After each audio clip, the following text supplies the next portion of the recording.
Welcome into the Horse Racing Show. I'm Kenny Rice. If you're counting, this is episode number 52, 1 year of this show. Thanks to all of you for your support and for listening, and it's because we get great guests. Guests today, they're going to talk about basketball, about bare knuckle fighting. How does it all tie into horse racing? Stay tuned. Avery Johnson of the world champion San Antonio Spurs, their point guard with David Robinson and Tim Duncan and that great team. He will join us. He's an ambassador for the Breeders' Cup. So Avery Johnson, and later on Brien Bouyea, who is the communications director for the Racing Hall of Fame. And he's written a fascinating book about a guy named John Morrissey, who was a bare knuckle fighter at the turn of the century, that's the 20th, and played a big part in the development of Saratoga racing as we know it now. And I love it when we cross over in sports. On lead guitar, as always, is Scott Hall. Yes, sir. Ben Chaffins is with us, and our researcher, Mr. Thomas Kenny. How you doing today, Kenny? Good, Thomas. You guys been to many of the Hall of Fames out there? Sports Hall of Fames? Or passed through? A few different ones. I've always wanted to go to the baseball one. I know you speak highly of it, and that's on my list. Yeah. One day, but Yeah. I've never been to any personally, but I've been to, like Corvette Museum and Daytona, their museum they've got down there. So not Hall of Fames per se, but sort of in that ballpark. Yeah, and they're great because if that's your passion, I know racing is, car racing for you as well, and you can learn a lot. So I would say definitely go up there if you have a chance to see the Horse Racing Museum. And it's about 2 hours away is Cooperstown, Scott. Oh, wow. For the Baseball Hall of Fame. Yeah, my dad, Reginald Rice, celebrating his 91st birthday Yes, this sir. week. Thank All God. right. Yeah, we've been up there a couple of times, so we've seen that. We're going to talk with Avery Johnson. You think about basketball and horse racing, and you go, really? No, think about this. Rick Pitino, Bobby Hurley, Dan Issel. More recently, from the world champion Miami Heat, Rashard Lewis, all involved in horse racing. Jim Buss, whose late father owned the Lakers, was briefly a trainer before getting back into basketball.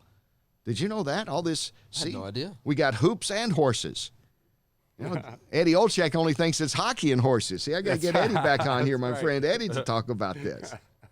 But do you remember those Spurs teams that Johnson was he ran it? It was something, wasn't it? That was something else. It was incredible. I mean, unbeatable, not literally, but in every practical sense of the word, they were. Yeah, and Avery Johnson at 5'10", generously maybe 5'10". I've stood beside him. I'm 6'1", maybe. It's amazing how he did that. How he got around those big guards and fed it inside and won that championship. Hit a big clutch shot to beat the Knicks in the championship run. Okay, Avery Johnson joins us next. Later on, Brien Bouyea joins us. This is the only place where you'll hear about bare-knuckle fighting, basketball, and horse racing. It is called The Horse Racing Show. Stay with us.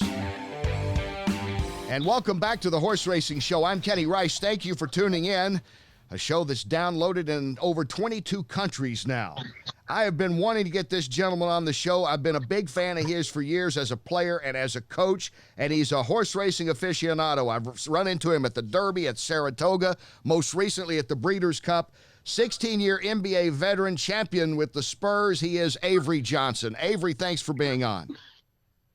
Well, Kenny, thanks for having me on. It's an honor and pleasure to be on with you today. The first time I met you, I was kind of surprised. I didn't realize what a horse racing fan you are.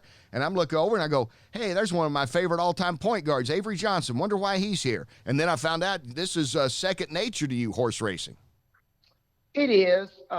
When I was growing up in New Orleans, a lot of kids would go out and maybe throw the football and throw the baseball with their dads. If I wanted to spend time with my dad, I had to go to the fairgrounds. And so we had a great little father-son bonding at the fairgrounds and also at the old Jefferson's Downs, which had night racing back then. And then we would transition to Evangeline Downs and Louisiana Downs. So it was just a bonding time for us. So I basically grew up going to the races with my dad. And that's interesting because it's such a part of the culture, isn't it, in Louisiana and right around New Orleans. And, you do, like you say, you think of football, of course, with the Saints and all, the Jazz that was in there for a while, and now the Pelicans, of course. But horse racing has been there for years and decades and nearly a century. Yes, it's been there for a long time. And like I said, as far as I can remember, when I was 4 or 5 years old, which was 50 years ago, I could just remember again going to the races with my dad and having some popcorn and standing on the rail. And as I got older and started building relationships with, some of the folks that I have strong ties to, whether it's, the Kenny Trouts and Elliot Waldens at Windstar, or folks like Mike Rapoli from Rapoli Racing, Joe Sutton from Sutton Racing. Now I've had a chance to get behind the scenes and go to the backside and watch workouts. And so it's just something that I've been really, really passionate about, and I'm glad I get a chance to enjoy it, not only by myself, but also with my family. And Avery, I imagine too, like, a jockey might come up to you and ask you sometimes about conditioning. And, they run, like you ran the show for the Admiral David Robinson with the Spurs. They run the show about sometimes 7-8 times a day on one specific horse. Yeah, and that's why those guys, I have so much respect for all of the jockeys to be able to maneuver and ride 1,000-pound horse through, danger, and it's not always smooth trips. And those guys are so athletic and so strong and crafty and smart. I have such a tremendous amount of respect for all of those guys, whether it's Joel Rosario, Javier Castellano, Calvin Burrell, Mike Smith. All of those guys, I think, are just elite athletes, and they don't get enough credit for being as tough and as athletic as they are. We're talking with one of the all-time tough athletic sportsmen to come out of the great state of Louisiana, Avery Johnson, 16-year NBA career, champion, world champ with the Spurs. San Antonio has retired his number 6. And, you talk about, these jockeys you're talking about in the history of Louisiana racing. These guys that came off the bush tracks, the whole Cajun culture down there, Delahousse and DeSormo and Alvarado, and I'm going to forget a name or two along the way here. You mentioned Burrell. That's really an amazing thing going, how many great jockeys have come out of a very small area in Louisiana parishes. Yeah, and I remember back in the day, I think he recently passed away, Randy Romero. Randy Romero, yes. That was my dad's favorite jockey.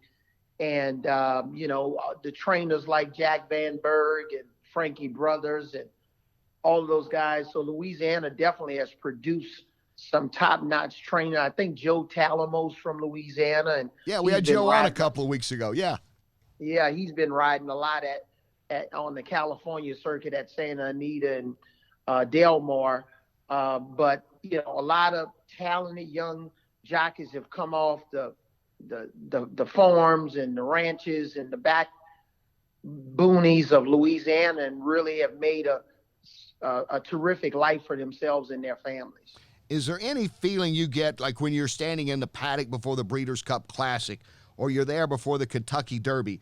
Is there any similarities to the way you might have felt as you were running out on the court for the championship game when you guys beat the Knicks for the world title in San Antonio? Is there any kind of correlation between the excitement of those moments? Well, I think it depends. Whether it's the Breeders' Cup, and I'm in Breeders' Cup ambassador, thanks to my guy Bradley Weisbord and Elliot Walden and Peter Rotondo, all of my good friends. Whether it's the Breeders' Cup or Kentucky Derby, if one of my friends has a horse in the race, I'm a nervous wreck. I mean, I'm just excited and nervous, and I want them to do well. And it's like one of your children playing in the basketball game.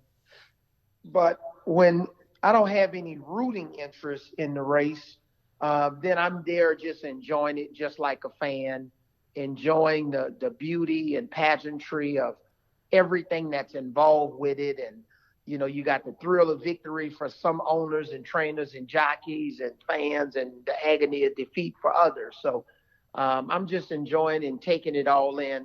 And it's just a wonderful sport to be a part of. And I've gone to I've gone to 10 out of the last 11 Kentucky Derbies. So my wife loves it. My family loves it. And hopefully we can continue to enjoy it. We had Bill Parcells on the show just about a year ago around Super Bowl time, Avery, and he was talking about being a horse owner, and he said he got much more nervous being a horse owner than when he was coaching in a Super Bowl because he could make choices in the Super Bowl who to put in or who to take out. Once the race starts, he has nothing to say about it.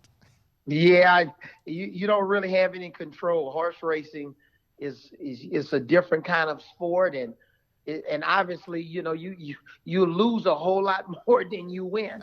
I think in horse racing, if you win 18% of your races, you're doing extremely well. So if you're a baseball player, you're gonna strike out a lot. So that's right. You gotta manage the lows much more than in any other sport. If you only win in 18% of your games in basketball, a coach will get fired pretty fast. And when you were playing and David Robinson's there, the jockey can't be saying, I got to give an assist to somebody like all those assists you gave to the Admiral Robinson and those guys during the day. Yeah, I was a big assist man, and now, the only assist you could really get in horse racing is if you coming down the stretch or whatever, you at the 3/8 pole and there's a little window there for you to get through. And that's what happened. I remember in 2010, we're at the Derby and we're rooting for Super Saver. Yeah. And boy, it was raining, the weather was bad, and boy, old Calvin Burrell found a little hole right there on the rail, and Super Saver scooted through there and went on to win. And that was pretty exciting. So that was a big assist for Calvin as it relates to riding Super Saver to victory that day. Much like Avery Johnson, weaving his way past guys who are like 4 or 5 inches taller than him as a 5'10" playmaker for the Spurs and finding Robinson inside or Duncan inside to finish it off. Yeah, that's what I love playing with those guys. David and Tim were just unbelievable. They were unselfish. They knew they were the best players on the team, but they treated everybody with respect. They were really coachable. And we had some other guys on that team like Mario Elliott and Sean Elliott, Steve Kerr, who coaches the Golden State Warriors, Antonio Daniels, who's now an analyst for the New Orleans Pelicans on their broadcast. So it just was a really, really terrific team, unselfish team, tough team, and not a lot of horse racing fans. No, they knew what they had to do, and they did it well, winning those championships in San Antonio. And the man running the point for those teams, Avery Johnson, a devoted horse racing fan as well. More with Avery when we come back on the Horse Racing Show. Welcome back to the Horse Racing Show. Delighted to have Avery Johnson with us. One of my favorite players, 16-year NBA career with the Spurs, primarily won the championship, was later the coach of the Dallas Mavericks, led them to their first finals, coached the Nets, coached Alabama, and now is an analyst for CBS. You can hear him on the airways a couple of times a week. You're on the road all the time. Yeah, I have, a game or two. It just depends on the week. My schedule's about to really crank up a little bit more on Wednesday night. I have SMU at Houston at 8 o'clock on CBS Sports Network. Next Wednesday, I have St. Bonaventure at Dayton, which should be a heck of a game. I have San Diego State, who's really one of the most surprising teams this year. I have them several times. So it's something that I'm really enjoying. I had never been an analyst for college basketball before. I was with ESPN covering the NBA prior to me taking an Alabama job 4 years ago. So I'm enjoying it. Gives me a great opportunity to stay close to the game. And it's more fun, I guess, because nobody's booing you or calling you names. Well, no, I didn't mind that either. That's part of what you sign up for. But, I'm enjoying it. I'm enjoying getting behind the scenes, watching some teams practice, have a chance to visit with the head coaches and their staffs, and just just you're always learning something new, and that's what I'm doing. I'm learning something every day. You know, Avery, I say that in jest because we had Jerry Bailey on the show a couple of 3 weeks ago, and he was talking about, you know, especially New York racing where he rode for years.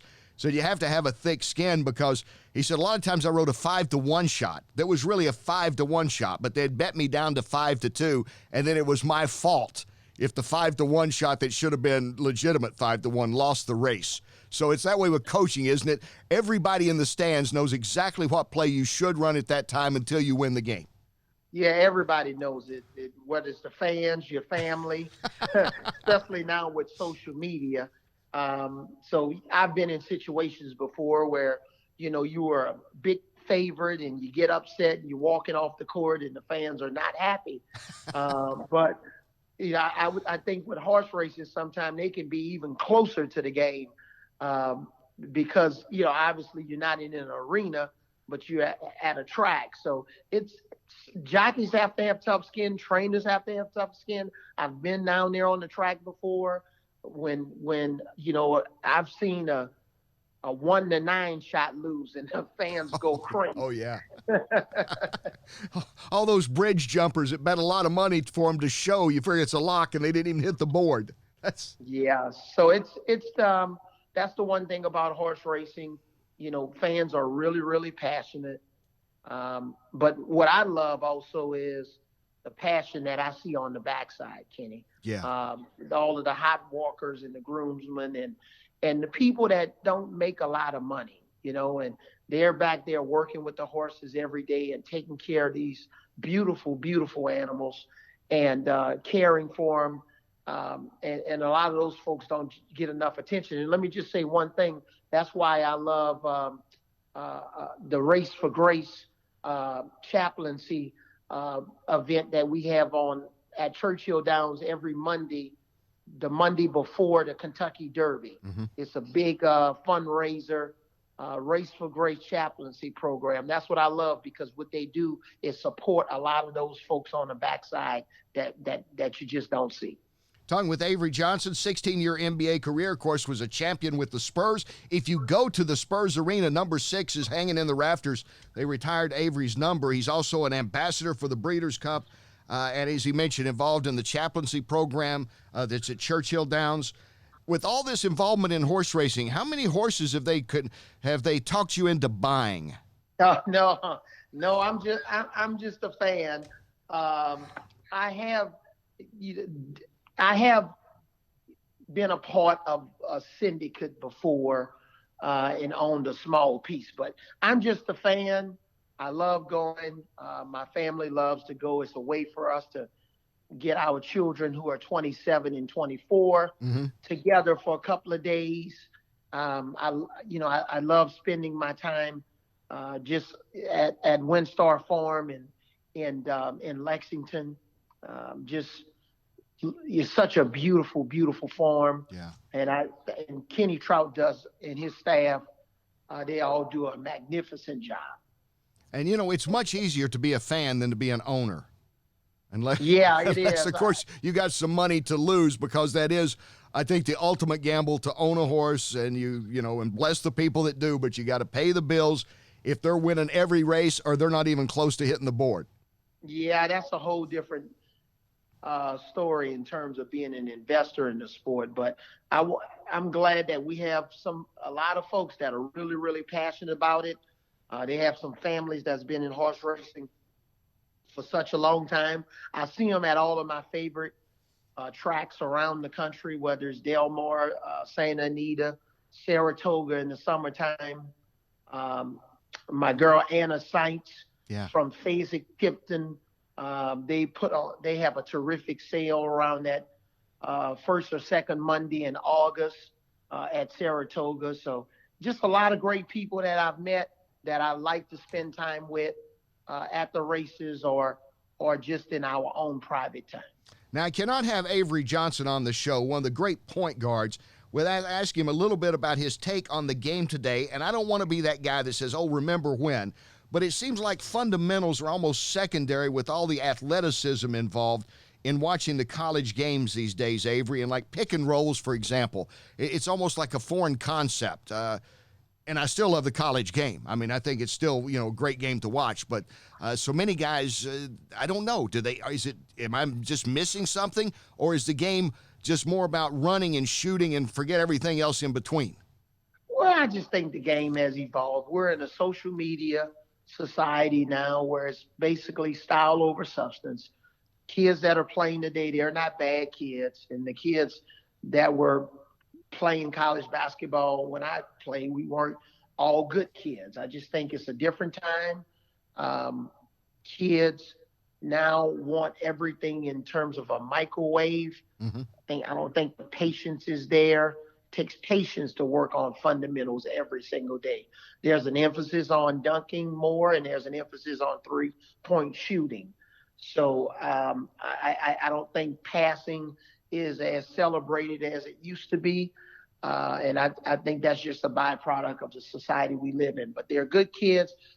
I had a chance to coach college for 4 years. They work hard. Mm-hmm. I think all of them want to go to the NBA. Unfortunately, not all will be able to make it to the NBA. And then if they can't make it to the NBA, it's just a matter of if they're going to have a plan B. So, but I just think it's a different time, different culture around basketball, but also it's a fun time because I always enjoy going to the Final Four and all the different storylines. And I think very well you can have a team come out of nowhere this year and win it, because I don't think there's one team in college basketball this year that's that dominant of a team that everybody should be afraid of. I think every kid should read about Avery Johnson, who came out of Southern University, led the country, the first guy to do this, averaged double figures in points and assists, but was not drafted and played in probably be like the minor leagues, I believe, down in Florida. And then you get into the NBA and play 16 years. And, to me, that shows the ultimate in perseverance and dedication and belief in yourself. Yeah, absolutely. And I think whether it's in basketball or horse racing or whatever it is, you got to be committed. You see those trainers like, Todd Pletcher is my favorite trainer, and I've seen him, he and guys like Bill Mott. Those guys are up at 4:00 in the morning every single day, and they're committed. And whatever you do, you just have to be committed. You got to be passionate about it, and and you got to be competitive. And that's what I talk to young people about all the time. Whatever business or sector that you want to go into, those are some of the keys to success. He is an NBA champion, an ambassador for the Breeders' Cup, one of the nicest gentlemen you'll ever meet. If you have a chance, you see him at the track, say hello, because Avery Johnson just makes everybody feel at home. And I mean that, and I'm glad that you were on the show today, Avery. Okay, thanks a lot. I really appreciate it, and we'll see you at the races. I'll see you at the races. You can catch him also on CBS Sports Network covering college hoops. Avery Johnson with us. More on the Horse Racing Show right after this. Welcome back to the Horse Racing Show. I'm Kenny Rice. Thank you for tuning in again this week on one of the many platforms that we have, 590 WVOK Lexington, 93.9 in Louisville, on Google Play, iTunes, YouTube, Stitcher, and iHeartRadio. We were talking earlier about some Hall of Fames, and just a short drive away from one of the best Hall of Fames, baseball in Cooperstown, maybe the best known and most visited, is another wonderful Hall of Fame. It's right across the street from the racetrack in Saratoga, New York. It is the Racing Hall of Fame, of course, and the man who is the communications director for that Hall of Fame and museum, and also a noted author as well, is Brien Bouyea, who joins us now. Brien, thanks for being on. Thanks, Kenny. My pleasure. Do you get some traffic coming over from the Baseball Hall of Fame sometimes? Yeah, during the Saratoga meet, summertime, a lot of people try to make a trip out of, a weekend or something like that out of the experience. And, Cooperstown is, a little less than 2 hours from Saratoga, so some people will hit that and then come here for the races and then stop over at the Hall of Fame here. I think it's a wonderful place to visit, not just as a guy that's covered the sport for a long time, but probably even a casual fan would venture through there and see all the memorabilia and look at the busts and the plaques of these guys in the Hall of Fame. I think it'd be a real treat for them, much like you don't have to be an avid football fan to enjoy Canton or an avid basketball fan to enjoy Springfield. Yeah, I think that's one of the best things about our museum is that, whether you're a casual fan or you could, tell us everything in little detail about, Hall of Famers from the 19th century. I think there's something for everybody. And, you can come over and appreciate the artwork. We've got one of the finest collections of equine art in the world. There's a lot of educational aspects. So if you're not familiar with the sport, you can learn a lot about the terminology and how it developed in America and everything. But, we've also got that draw for the people who have been fans of specific horses, jockeys, and trainers. And, we're going through a lot of changes to make it even better. So we're excited about things right now. With those changes, Brien, if we come up right now this week, you wouldn't be able to go through the Hall of Fame. Is that right? That's right. The museum right now, we closed at the first week of January, and we will be closed until July. It's a long time, but we're doing a major renovation project right now. It's a $20 million project that's going to really revitalize this institution, specifically focusing on the Hall of Fame. There's going to be a new signature film that's going to be a 360-degree experience in the Hall of Fame. And then all of the plaques that have been there that people are familiar with over the years, they're going to be all digital stations, and you're going to be able to interact with the Hall of Fame plaques, and you're going to be able to learn about pedigree, and you're going to be able to play race replay videos, and you're going to be able to dive into photo galleries. It's going to be more of a interactive experience that's really going to come to life. So we're very excited about this. And as far as now, this is nomination time, and of course the Hall of Fame inductees will be announced not that far away, within around last part of April, first part of May. That's always an exciting time. Who's going to be in the Hall of Fame? Who's even nominated for a Hall of Fame? Generates some interest, I believe. Oh, absolutely. We'll announce probably late February who the finalists are for this year. We've got a couple of new exciting people and horses on that should be eligible for the first time this year. And then usually about a week or two before the Kentucky Derby, we'll announce the 2019 class, and then the inductions will take place August 7th here in Saratoga. Talking with Brien Bouyea, who is the Hall of Fame Communications Director at the National Racing Hall of Fame and Museum in Saratoga, New York, and also a noted author. One of the things I like best about horse racing is the many crossovers from other sports. And I don't know of one more interesting than the book that you have written about John Morrissey, the great bare-knuckle boxer who played a prominent role in Saratoga racing before he went on to become a congressman. Yeah, I thought his story was just amazing. I mean, I worked for a number of years in the local media at the Troy Record and the Saratogian, and I came across Morrissey's story a number of times, and eventually I just thought it was so good that I had to get a book out of it. This was a guy who was, like a lot of people, came over from Ireland, and didn't have a lot of money in his family, and he turned to the streets and bare-knuckle boxing, and he eventually became a champion and got involved in all sorts of casino gambling and owning casinos, and he wound up being in the politics and in the gangs of New York era. This was a guy who came to Saratoga in 1863 and really laid the groundwork for what we have here. And I just thought he was a remarkable story, and certainly one of the great characters in American history. So I was fortunate to be able to write his story. And by the way, it's Bare Knuckles and Saratoga Racing by the author Brien Bouyea, and it is available to this day in case you want to check it out. Where'd be the best place to get that at this moment, Brien? You can pretty much order it anywhere online. It's on Amazon, or the book was done through the History Press, but you can find it on Barnes and Noble or any of those places, or the Racing Museum Hall of Fame gift shop. You can check it out there, and they can ship it anywhere. But yeah, it was a lot of fun telling his story, and he was just a remarkable character. Yeah, and that's like you mentioned, like Gangs of New York time. For those that saw the Scorsese movie, Daniel Day-Lewis and all that, that was a time that really existed. And you talk about a tough time. You had to be a tough guy to survive that. Well, that was it. I mean, it's interesting. People ask me about the movie and the tie-ins with Morrissey, and Scorsese, who's one of the most brilliant filmmakers we know. I was disappointed because he overlooked Morrissey's story. The character that Daniel Day-Lewis played in the movie Bill the Butcher, he had a long rivalry with John Morrissey. Morrissey was actually one of the leaders of the Dead Rabbits gang, and one of Morrissey's associates turned out to be one of the guys who was involved in Bill the Butcher's murder. So there was a long feud there between, what they called the nationalists or the Native Americans versus the people who came in from the other countries, the immigrants, because they felt that they were stealing their jobs and impeding on their territory. See, they should make a book out of, they should take your book and make a movie out of it. And I really mean that Hey, because Morrissey. I'd be happy to see it. Well, I was asking, has anybody even approached you about that? Because John Morrissey, see, I learned a lot about him a couple of years ago. This was kind of new to me. I was familiar with the name, having covered boxing in the mixed martial arts world. That name had surfaced a couple of times. But there's hasn't been any interest yet, but I'd certainly be interested in talking to anybody if they're interested. His name is Brien Bouyea. You can get in touch with him at the Racing Hall of Fame and Museum in Saratoga, New York. Bare Knuckles and Saratoga Racing, John Morrissey.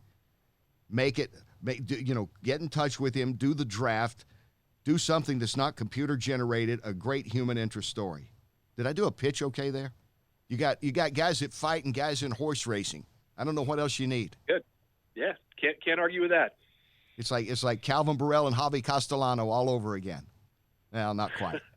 Not quite. Not quite. But, those are the stories that I think make horse racing interesting. And one of the things about Saratoga that's always fascinated me, aside, of course, from the beautiful track and the great tradition of there that exists, are the colorful characters that have passed through over the years, like Diamond Jim Brady, who people probably know Diamond Jim Brady. They probably don't know a lot about his association with Saratoga and the casinos and the gambling and all that went on in what was kind of a wide open town for many years.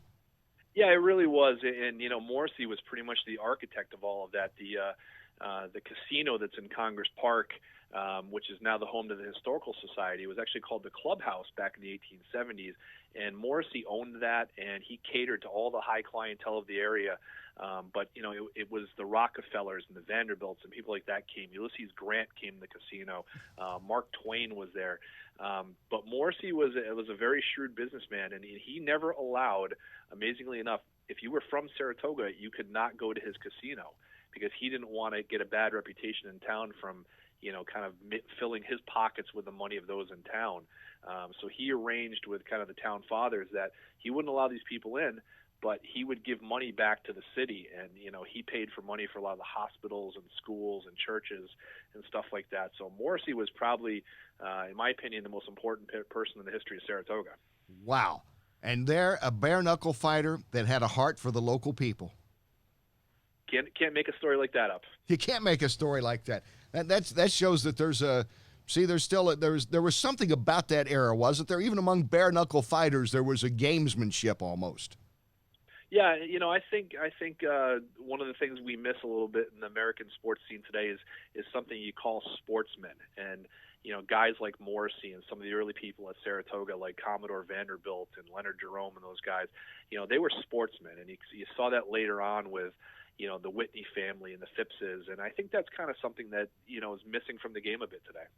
We're talking with Brien Bouyea, who is the Hall of Fame Communications Director, author of a couple of fascinating books. We're going to talk more about the Travers Stake. We've been talking a lot about John Morrissey and bare knuckles and Saratoga racing. When we come right back, we will talk about the Travers Stake, how that has played such a huge part in Saratoga racing. That and more with Brien when we come back on the Horse Racing Show. Stay with us.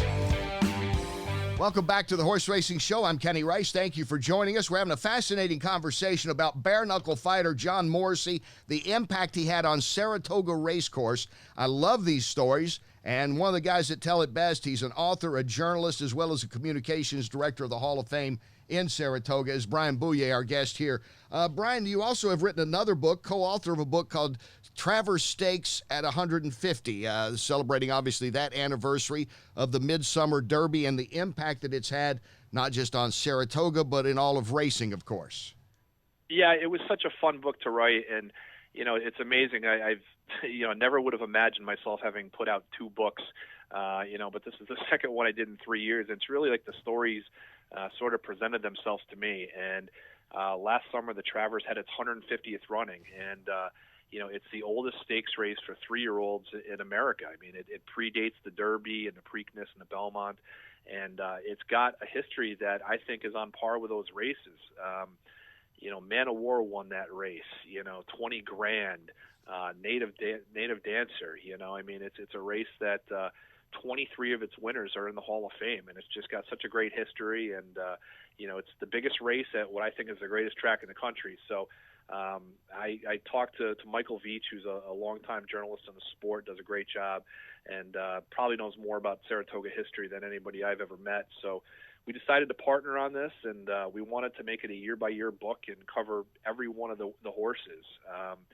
We initially thought about it, we would just tell the story and how it progressed through the years, but as we kept researching these horses, it seemed every year had some fun little story to go with it, even if the race was not the most significant of the year. So we had a great time putting it together, and we're really proud of that. One of the things about that race that I remember most was 2015 when American Pharoah's Workout drew a crowd that most racetracks would have liked to had just to watch him gallop around. It wasn't really a workout. He galloped around on the day before the Travers. Yeah, it was amazing when they finally got the word that he was coming up here. When he arrived in Saratoga, they took the flight into Albany International Airport. They had a caravan that came up about the half hour north to get up to Saratoga. He had a police escort into the backside of the track, and then a 7 a.m. workout. There were probably 30,000 people in the grandstand for this. I'd heard these stories about how this had sort of happened when Secretariat was famous back in the day and those sort of things, but I'd never seen anything like this firsthand. And it just goes to show, how popular this sport is in Saratoga. And I don't know if there's too many places like Saratoga. I live in Lexington area, so I'm familiar, obviously, with Keeneland. We talk a lot about Santa Anita, the beauty of that track and the history. But like the whole Red Smith, paraphrasing him, the great writer, that you take a left and go back in time, and that's still right off Union Avenue there. There's something about Saratoga that I kind of liken it. If you've never been to Fenway Park, you're not even a real baseball fan, you get a sense of Fenway Park, you get a sense of Wrigley Field, and you certainly get a sense of Saratoga that some things have happened there, even if you're just a very casual fan or making your first trip there. Yeah, and the New York Racing Association in the last few years has put a lot of investment into modernization and technology and amenities that you find with a lot of other sporting venues. But they've done a really good job of keeping the tradition here, which is sacred to a lot of people.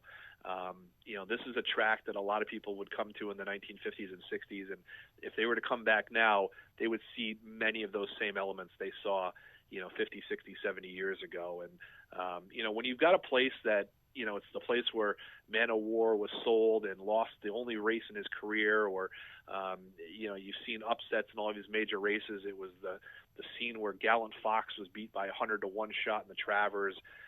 You've had all these great horses here and personalities like Sonny Jim Fitzsimmons and Arcaro, and it's just it's got a lot of meaning to a lot of people, and they've done a really good job of keeping that tradition intact. I think anyone who's been anything in the sport of horse racing has been through Saratoga. Trainers, jockeys. I don't know of anyone that's ever bypassed Saratoga that was considered one of the greats. Yeah, obviously you've got, people who are in their own regions, and, there's great racing in California and Kentucky and other places. But I think this is, you talk to a lot of the riders and the trainers and the owners, and, when August rolls around and the big races are there, this is where they want to be. The purses are great, the prestige of the races. A lot of the tracks, Keeneland is an amazing track, and I love going there.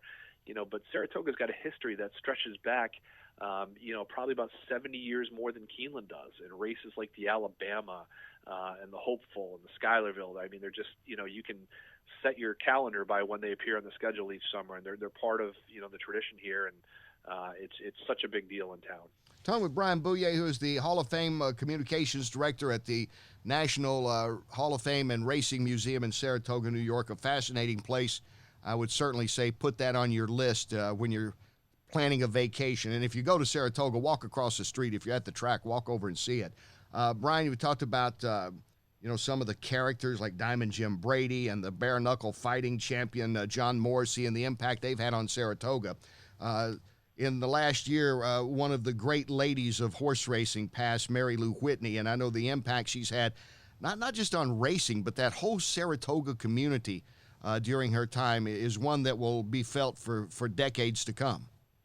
It's amazing. I consider myself fortunate to have gotten to know her a little bit the last few years, and just a classy, gracious woman. She loved racing. She loved being around the people. She enjoyed the game so much. she came to Saratoga in the 1950s with her husband Cornelius Vanderbilt Whitney, and he was actually thinking about selling his house in town, and Saratoga was on a little bit of a decline, and Mary Lou fell in love with it, and she played a major role in getting people to come back here and having events and doing things and helping take care of the backstretch workers. There's never been anybody like her, especially in this town. She was kind of given the nickname the Queen of Saratoga, and it was so fitting. She knew she got inducted to the Hall of Fame, but it was very, very sad for a lot of people that, she wasn't with us last summer to celebrate it. But her legacy will just never be surpassed in Saratoga. She embraced, and I had the pleasure of meeting her several times and knowing her when she was also in Lexington and then up in Saratoga, and saw her at the Eclipse Awards a few times and at the races several times. She understood and the importance of the social part of horse racing. And I think that's always going to be a part of horse racing that is maybe not quite unique, but it separates it from most sports. It is. And you can go to Saratoga or Keeneland or any of the prestigious tracks. And, I think one of the most fascinating things about going to races is you have such a mix of people. And you got people who go there. Some are hardcore gamblers and are betting on every race. Others just enjoy the beauty and the pageantry of it. Some people go just to watch other people and to kind of dress up and enjoy the scene and enjoy a nice relaxation day. And, there's a lot of reasons to go to the races.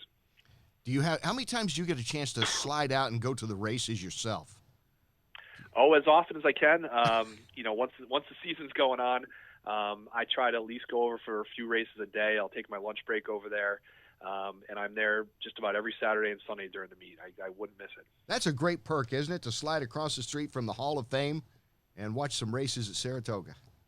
I wouldn't trade my job with too many people, so I'm pretty happy with it. Well, he does an incredible job as communications director at the Racing Hall of Fame and Museum in Saratoga, New York. He's the author of Bare Knuckles and Saratoga Racing. It's a great read about John Morrissey. What a character he is, encompassing so much more than racing. And also he is co-author of Traverse Stakes at 150, celebrating that great race. Brien Bouyea, thank you for being on with us today, and we look forward to catching up again as we get closer to reopening that Hall of Fame and talking about the new inductees. Kenny, it's been my pleasure. I really appreciate it. All right, more on the Horse Racing Show coming up right after this.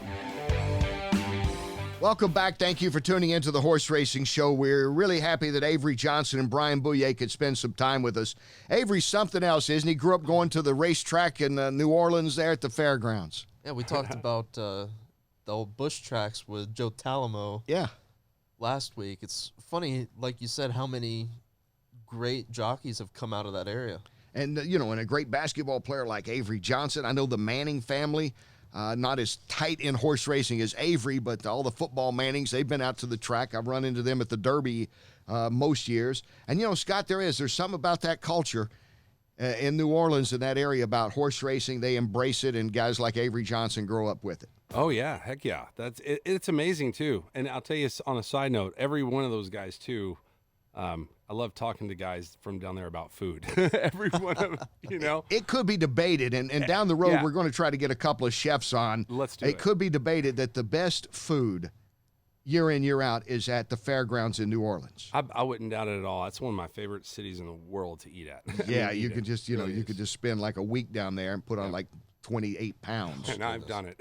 But it's really good. That's right. Oh, and we talked about bare knuckle fighting, and some of the best fights have been in the jockey's room that you never see. I love it. I know. They settle their differences in there, and then they get back out and they ride against each other and probably go out and have a drink afterwards or go out for dinner. I know. That's so great. Oh. Well, thank you again for tuning in, and I love to talk about these different sports and how they all tie into horse racing. That's what we try to do here each week. So for Scott Hall and Mr. Thomas Kenny and Ben Chaffins, I'm Kenny Rice. Thank you once again for tuning in. We will talk again next week about horse racing and who knows what else on the Horse Racing Show.